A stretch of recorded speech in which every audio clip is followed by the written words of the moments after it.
अस्सलाम वालेकुम स्टूडेंट्स, बिस्मिल्लाहिर्रहमानिर्रहीम। Welcome to superior learning management system.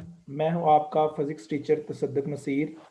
आज का लेक्चर नंबर है 24, चैप्टर नंबर 7 ऑसिलेशंस, और उसका टॉपिक है energy conservation in simple harmonic motion. Energy conservation in simple harmonic motion में बेसिकली स्टूडेंट्स हमने प्रूव करना है कि ऐसा सिस्टम जो कि सिंपल हार्मोनिक मोशन परफॉर्म कर रहा हो, उसकी टोटल एनर्जी हमेशा कंजर्व्ड रहती है। उसकी टोटल एनर्जी हमेशा क्या होगी? कंजर्व्ड होगी। तो आए स्टूडेंट्स इसको डिस्कस करते हैं। उसके लिए हम क्या करते हैं, कंसीडर करते हैं कि हमारे पास एक हॉरिजॉन्टल मास स्प्रिंग सिस्टम है। Consider the case of vibrating mass spring system. When the mass is pulled slowly, the spring is stressed by an amount x naught against elastic restoring force F. It is assumed that stretching is done slowly so that acceleration is zero. हमने ये जो horizontal mass spring system लिया students, इसको जब हमने इसके ऊपर stretching लगानी है, इसको पुल करना है, तो हमने स्लोली लगाना है। स्लोली फोर्स इसलिए लगानी है कि फोर्स अप्रोक्सीमेटली कांस्टेंट रहे, वेलोसिटी में चेंज ना आए और एक्सेलरेशन क्या हो? जीरो। और यही साइड पे देखिए हमने डायग्राम शो की हुई है। टोटल एनर्जी जो है वो आपकी ई है, लेकिन कभी एनर्जी जब बॉडी मीन पोजीशन पर है उस वक्त सारी की सारी एनर्जी काइनेटिक एनर्जी है, और उस वक्त पोटेंशियल एनर्जी स्टूडेंट्स क्या है? जीरो है। पोटेंशियल एनर्जी जीरो है मीन पोजीशन पर, और मीन पोजीशन पर सारी की सारी काइनेटिक एनर्जी है। लेकिन जो ही बॉडी मीन से एक्सट्रीम की तरफ जाती है तो काइनेटिक एनर्जी कम हो रही है और पोटेंशियल एनर्जी बढ़ती जा रही है। काइनेटिक एनर्जी क्या हो रही है? रिड्यूस हो रही है। इसी तरह इस साइड पे भी जब एक्सट्रीम पोजीशन की तरफ जाते हैं तो पोटेंशियल एनर्जी बढ़ रही है, लेकिन काइनेटिक एनर्जी क्या हो रही है? डिक्रीज हो रही है, क्योंकि ये मैक्सिमम एनर्जी है ई, रेड लाइन वाली। अब इसमें बात करें बॉडी मीन पोजीशन पर, लोअर एक्सट्रीम पर, और ये अनदर साइड पर एक्सट्रीम पोजीशन पर।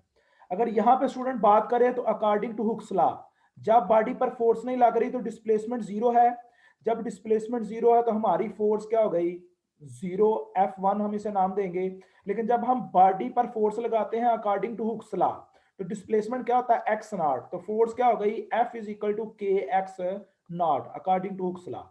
अब ये F1 फोर्स है और ये F2 फोर्स है। इन दोनों फोर्सेस की एवरेज फोर्स कैलकुलेट करें, F1 प्लस F2। तो आपके पास फार्मूला बन गया average force F is equal to 1/2 k x not. हमने इसके ऊपर वर्क डन किया है, वो वर्क डन हमने कैलकुलेट करना है students. Work done in displacing the mass m through x naught is, तो वर्क डन किसके इक्वल होता है स्टूडेंट्स? एफ डी के।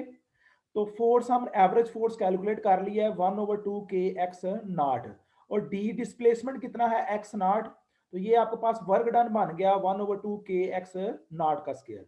This work done is equal to the potential energy. This work done appears in the form of elastic potential energy. So potential energy किसके equal आ गई students? 1/2 k x naught का square.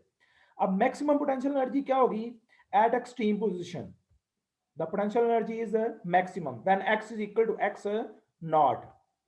At any instant t, if the displacement is x, then potential energy at that instant is, तो ये maximum potential energy थी जो कि extreme position पर होती है, और मीन पोजीशन पर पोटेंशियल एनर्जी स्टूडेंट्स क्या होती है? जीरो, क्योंकि x किसके इक्वल हो गया है? जीरो के। ये इंस्टेंटेनियस पोटेंशियल एनर्जी का फार्मूला है 1/2 के एक्स स्क्वायर।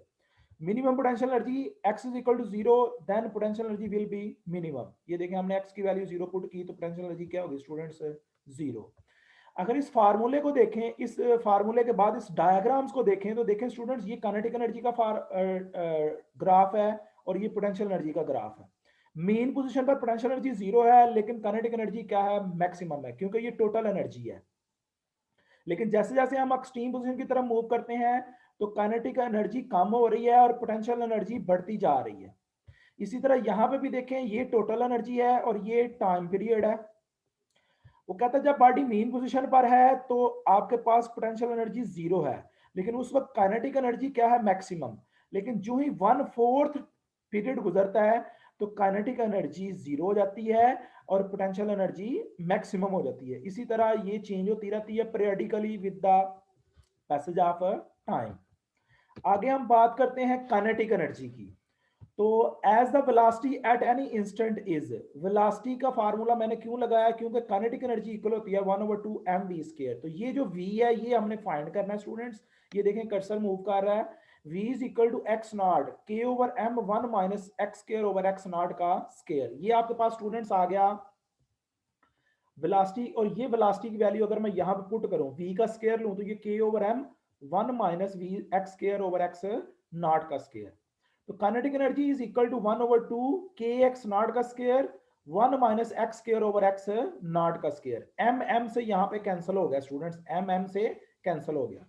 ये काइनेटिक एनर्जी का फार्मूला बन गया इक्वेशन नंबर 3। तो यहां से मैक्सिमम काइनेटिक एनर्जी फाइंड करते हैं। मैक्सिमम काइनेटिक एनर्जी होगी एट मीन पोजीशन, और मीन पोजीशन पर एक्स क्या होता है, जीरो। वो मैंने यहाँ पे जीरो पुट किया तो आपके पास फार्मूला बन गया काइनेटिक एनर्जी का 1/2 के एक्स नॉट का स्क्वायर। पोटेंशियल एनर्जी मैक्सिमम जब थी उसका फार्मूला भी क्या था, 1/2 के एक्स नॉट का square. Minimum kinetic energy, minimum kinetic equation 3 बता रही है मिनिमम काइनेटिक एनर्जी उस वक्त होगी जब आपका एक्स किसके इक्वल होगा,